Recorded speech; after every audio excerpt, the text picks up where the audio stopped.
Halo, Assalamualaikum warahmatullahi wabarakatuh.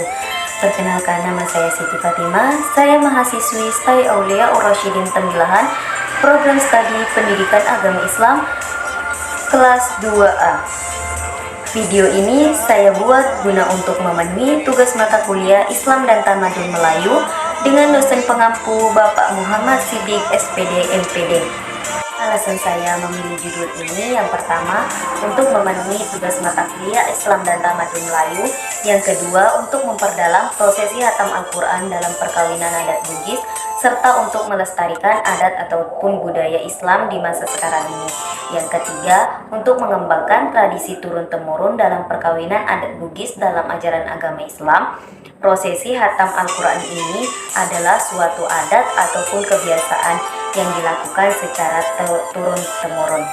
Dari judul makalah pribadi saya, prosesi hatam Al-Quran adat perkawinan Bugis, terdapat istilah-istilah yang harus diperjelas untuk menghindari kesalahpahaman dalam penafsiran istilah-istilah tersebut.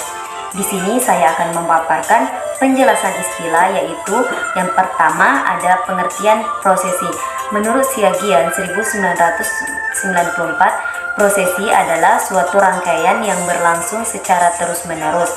Yang kedua ada pengertian hatam Al-Quran.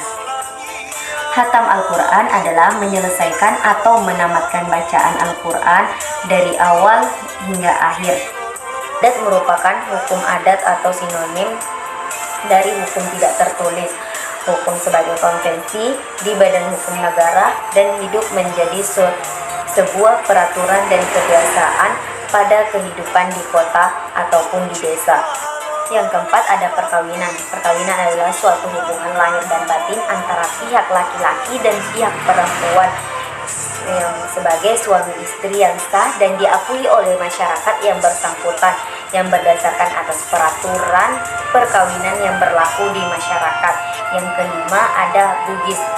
Nah, Bugis berasal dari kata Tougi yang berarti orang Bugis. Penamaan Ugi merujuk pada raja pertama kerajaan Cina yang terdapat di Pamana, Kabupaten Wajo saat ini, yaitu Lasatumpuni. Ketika Raja Lasatumpuni menamakan dirinya, maka mereka merujuk pada raja mereka. Adapun permasalahan identifikasi masalah di masa sekarang, para generasi muda kurangnya dalam pengetahuan mengenai doa-doa yang dibaca dalam hatam Al-Quran. Lemahnya dalam pemahaman masyarakat mengenai adat ataupun kebiasaan yang dilakukan masyarakat dan secara turun-temurun. Minimnya pemahaman masyarakat mengenai alat-alat dalam prosesi hatam Al-Quran. Minimnya pemahaman anak remaja mengenai tahapan-tahapan dalam prosesi hatam Al-Quran. Rumusan masalah. Adapun yang menjadi masalah dalam makalah pribadi ini adalah yang pertama, apa yang dimaksud dengan prosesi. Yang kedua, apa yang dimaksud dengan hatam Al-Quran. Yang ketiga, apa yang dimaksud dengan adat. Yang keempat, apa yang dimaksud dengan perkawinan. Yang kelima, apa yang dimaksud dengan Bugis. Batasan masalahnya berdasarkan latar belakang, alasan memilih judul, penjelasan istilah, identifikasi masalah, dan rumusan masalah yang telah saya paparkan di atas. Maka di sini saya memfokuskan batasan masalahnya, yaitu prosesi hatam Al-Quran adat perkawinan Bugis. Hatam Al-Quran adalah menyelesaikan bacaan di dalam Al-Quran dari awal sampai akhir, ataupun dari juz pertama sampai juz terakhir dalam Al-Quran.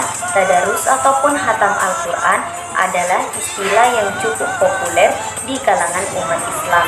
Tadarus Al-Quran dimaknai sebagai kegiatan membaca, merenungi, dan menelaah serta memahami ayat-ayat Al-Quran dan isi-isi di dalam Al-Quran.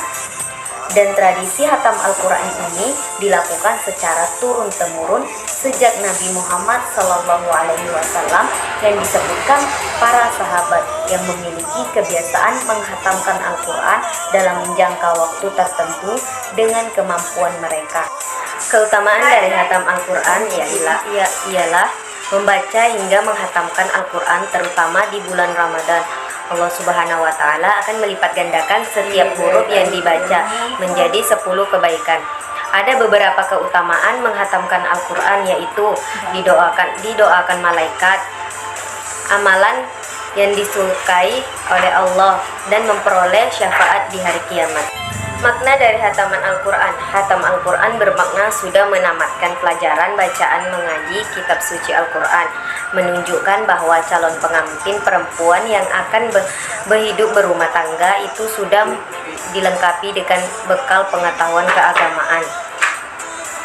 Sebagai salah satu syarat untuk menjadi rumah tangga yang baik, tujuan lainnya yaitu menunjukkan bahwa keluarga perempuan adalah keluarga yang kokoh dan menurut dari ajaran agama Islam, yang sudah orang tuanya sudah berusaha memberikan pengetahuan ajaran agama Islam kepada anaknya sehingga anaknya mampu menghatamkan Al-Qur'annya.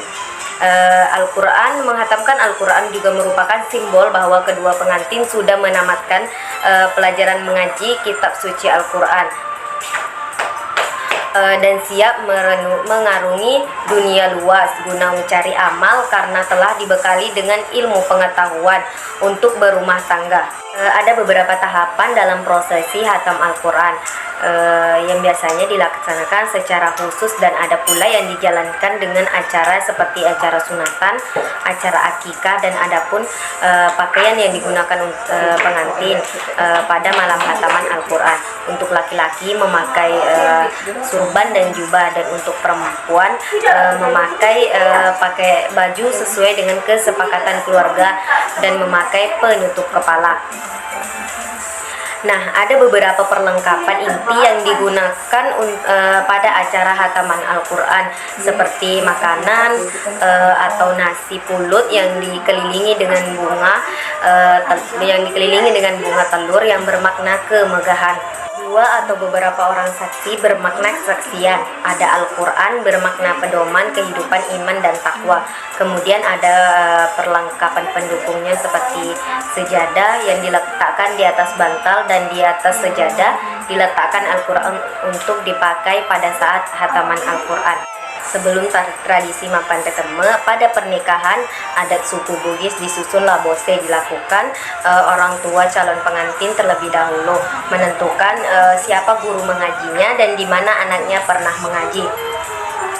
Setelah itu keluarga dari calon pengantin mempersiapkan berbagai hal untuk tradisi ini, seperti Al-Quran, pakaian, makanan berupa pulut berbagai warna yang diletakkan di dalam talam, telur yang diletakkan di atas pulut, kue tradisional seperti onde-onde, bunga maleh, dan sudah dihias atau ditancapkan di gura uti atau batang pohon pisang menggunakan bambu yang sudah dipotong-potong pendek. Kedua adalah tahap mengundang. Sebelum melaksanakan mapan teteme, keluarga atau orang tua dari calon mempelai pengantin terlebih dahulu melakukan suatu kegiatan, yaitu mengundang dalam bahasa Bugis yaitu mengundang atau mengundang adalah tahap awal dari tradisi mapan teteme. Pihak yang menyelenggarakan hajatan mengundang guru mengaji, imam, dusun, kepala dusun, tokoh agama, dan masyarakat. Dan yang menyelenggarakan hajat biasanya turun langsung menghampiri dan berjabat tangan untuk menyampaikan maksud dari mengundang tersebut. Tahap yang ketiga yaitu waktu dan tempat. Hataman Al-Quran bagi pasangan pengantin merupakan kegiatan adat yang dilaksanakan pada saat acara pernikahan tersebut. Untuk waktunya yakni sebelum acara ijab kabul dilaksanakan. Prosesinya memakan waktu kurang lebih setengah jam, sedangkan untuk tempatnya yaitu di rumah pengantin pihak perempuan, bisa juga di dalam masjid bahkan atau ada yang di teras rumah warga. Yang tahap keempat, hataman dilaksanakan setelah selesai barazanji. Setelah selesai berzanji, orang yang berhataman didudukkan di depan pelaminan atau tempat yang sudah disiapkan oleh keluarga, yang disaksikan oleh beberapa orang saksi. Kelima adalah prosesi tawasul. Tawasul di acara kacamal bahasa, tawasul berasal dari fi'il madi wasala. Menurut arti etimologi bahasa lughah, mempunyai arti al-qurba atau at-taqarrub, artinya mendekatkan diri dengan sesuatu perantara yang menurut Allah mempunyai nilai, derajat, dan kedudukan yang tinggi untuk dijadikan sebagai wasilah atau perantaraan agar doa dapat. Setelah pembacaan tawasul, yaitu dilanjutkan dengan pembacaan hatam Al-Quran. Pada setiap acara pernikahan selalu dilaksanakan hataman Al-Quran yang dibacakan oleh pasangan pengantin. Kegiatan tersebut sudah ada sejak zaman dulu. Hataman Al-Quran biasanya mereka membacakan hataman Al-Quran dari surah Al-Duha hingga surah An-Nas secara bergantian.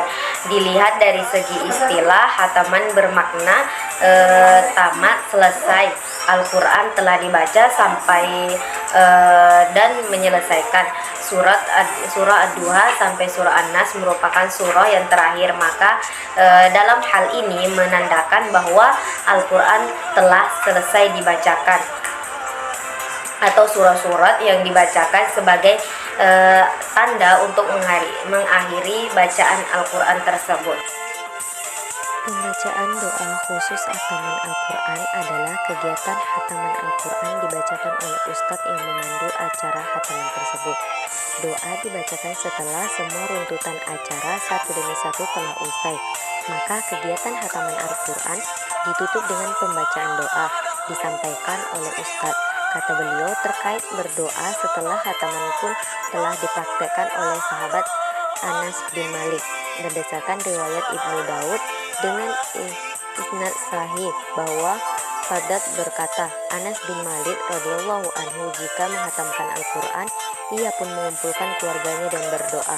Nah, itulah hasil pemaparan dari makalah pribadi saya. Saya Fatima mengucapkan terima kasih kepada Bapak Muhammad Siddiq SPD MPD yang telah membimbing saya dalam menyelesaikan makalah pribadi saya, sehingga saya dapat mengumpulkan makalah pribadi saya tersebut.